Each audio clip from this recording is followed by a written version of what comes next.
So within the past 2 years, I went through a very difficult time where I experienced extreme self-abandonment.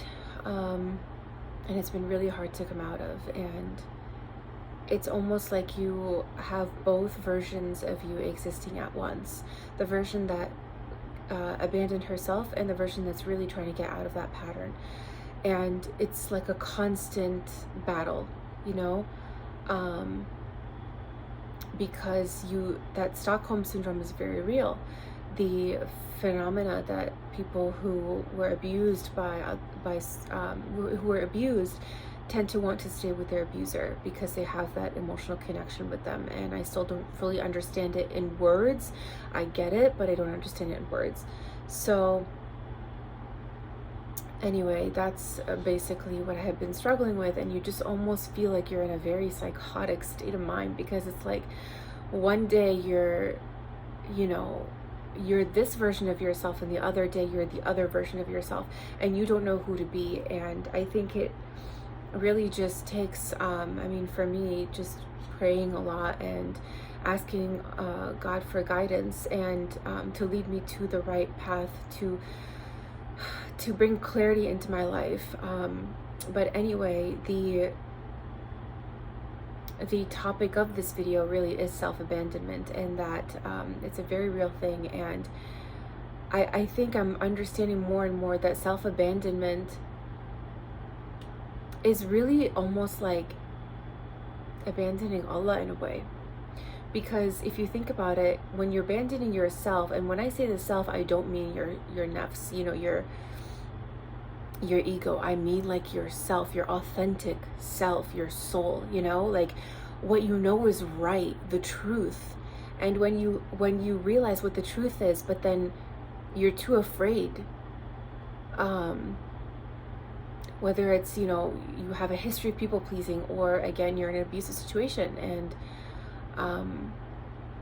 you feel like you can't speak up, so you have to cover up the truth. That's you're abandoning the truth. You're abandoning, like, what is truth? And that's Allah subhanahu wa ta'ala. That's God.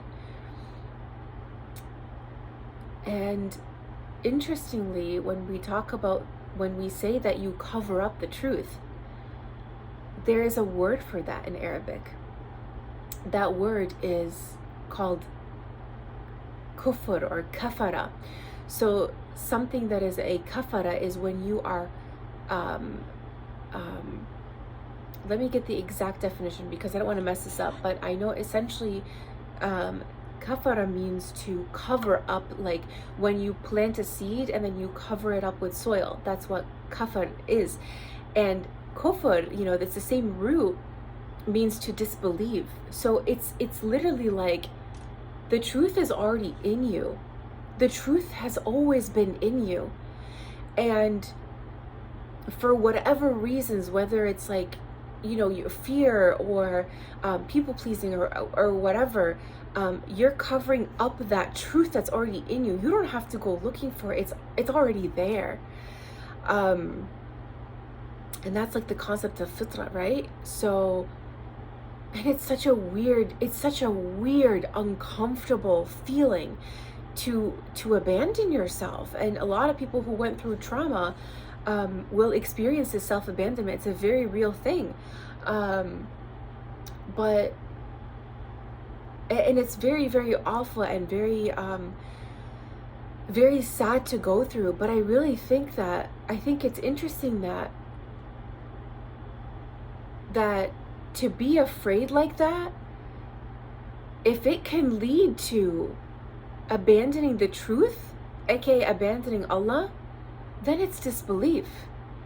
And something that you could do, I guess, to kind of skip a step or short circuit that like knee-jerk reaction to be afraid when you just want to speak the truth, is to tell yourself, if I don't speak the truth, then I'm covering it up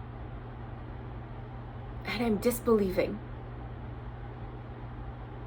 And if you think about it, when you are covering up the truth because you're afraid, that means that you are more afraid of the creation than the creator. You're afraid to speak up against an abuser or against a situation that is very, very clearly wrong. And you fear that maybe speaking up will make you look like a fool, or like you can't handle it, or like, what else? Just like you're too much, or that you might be punished for speaking the truth. You might lose your job. Like, there might actually be worldly consequences. But to put the fear of these things that are very material, that are very much part of the dunya, is to put them above Allah, to put them above Allah, who controls all of it, who has created all of it. Let me give you an example of something that happened to me. I started working in a pharmacy that was extremely chaotic, very chaotic. It had no manager for 2 years. So it was a nightmare. It was literally a freak show. I went in the first day, and there was one technician and one pharmacist who, was filling in, and she was training me that day. I said hi. The tech didn't even look at me, just walked right past. And I was like, okay, it's that kind of pharmacy. That was really weird. And I think, like, maybe you guys have had this experience before. I've never had an experience where I say to someone, hi, how are you? I'm the new pharmacist here. Nice to meet you. They don't even look at me. Like, they don't even acknowledge your presence. Like, you're just invisible. And I think there is that part of people that have been taught to people please ever since they were children. It's almost like there's no self, there's no you. You're always trying to put yourself in the shoes of the person abusing you. And so it's almost like you just transport yourself into that person that literally just walked past you and didn't acknowledge your presence, and you told yourself, oh, that means you don't exist. And so that was just one example. Moving on, as I kept coming into this pharmacy, more and more crazy things would happen. Like, people would do things that were just outright so wrong, probably illegal, that I was like, does nobody see what's happening? Like, I'm going in, yes, I'm the new person, okay? I'm the new person, and these people were hired by somebody else, and there's this like set culture in this pharmacy that is so wrong, so disgusting, so like absolutely like should not have even like it should not have happened, where people are walking in wearing Crocs, eating chips while they're filling prescriptions, talking about tequila in front of their customers, looking like helping the customer, and they're on their phone. Can I help you? You're on your like. I've gone over the outrage so many times about this because it was just insane, but that's not the point of the video. The point is, so many of these things kept happening, and because I was already in this state of like diminishing myself, and I'd already come out of a situation where something had happened and I self-abandoned, that I was already in that state, and I would complain about it, to my supervisor, and I'd be like, this happened, and that happened, and that happened. And the supervisor literally was gaslighting me. Like he would be like, okay, well, just give it time. Like, we can't get rid of them just yet. And I'm just like, okay, there's insubordination, they're swearing at me, there's a physically trying to, almost attacking me. How are those things okay? How are they okay? So those things would happen. And because when you're in that state of like self-abandonment, where you don't have your own sense of self and you're just looking to others to give that to you, but you're in a very toxic environment where they won't give it to you, it's such a dangerous place to be in.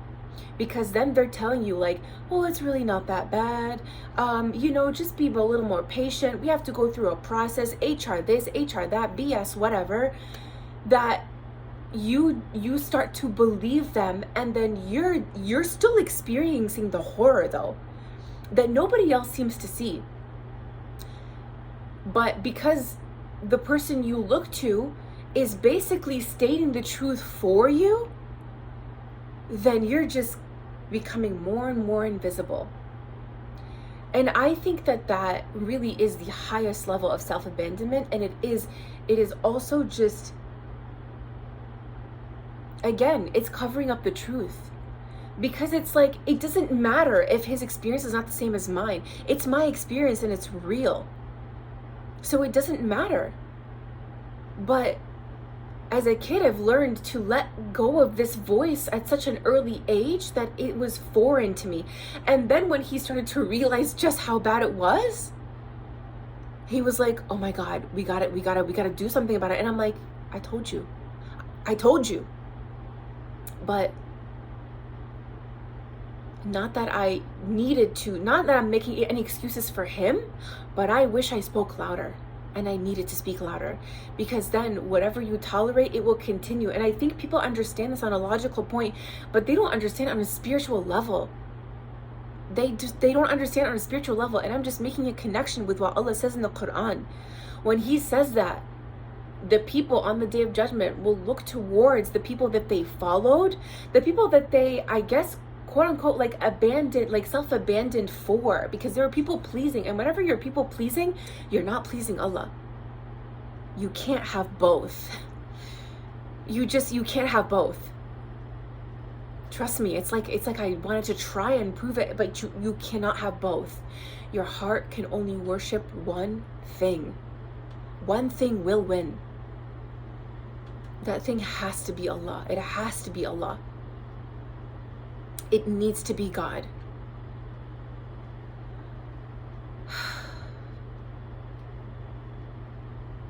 I lost my train of thought. But basically what I was saying, that on the day of judgment, when people will be asked, when people will look to the people that they followed, that they abandoned themselves for, the people that the leaders will reject them. And that's like a double slap in the face. It's like, not only did you reject yourself, I'm now rejecting you. You tried to people please for me. It's never gonna work. And that's why people pleasing will never satisfy you, and it will bite you, and it will destroy you, and it will just derail your life. Whereas pleasing Allah is the only way. It's the only way. Because then Allah becomes the sight with which you see, the hearing with which you hear, the hand with which you strike, and the foot with which you walk. Allah literally guides you.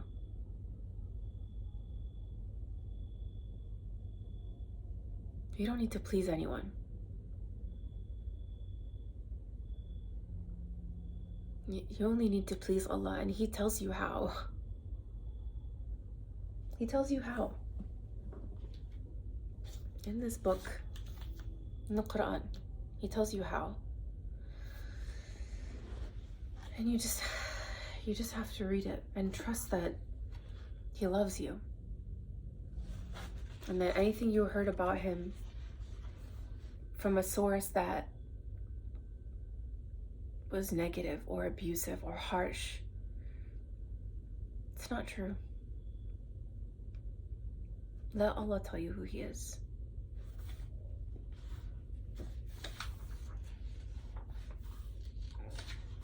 He says it in the first line. He says, Bismillahir Rahmanir Rahim. In the name of God, the most merciful, the most beneficent.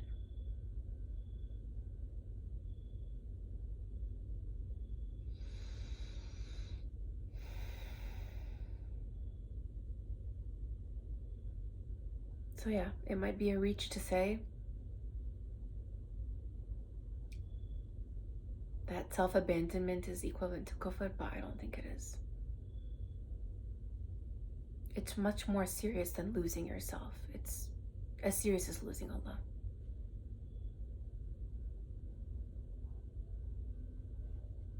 That's all I have to say. Salam.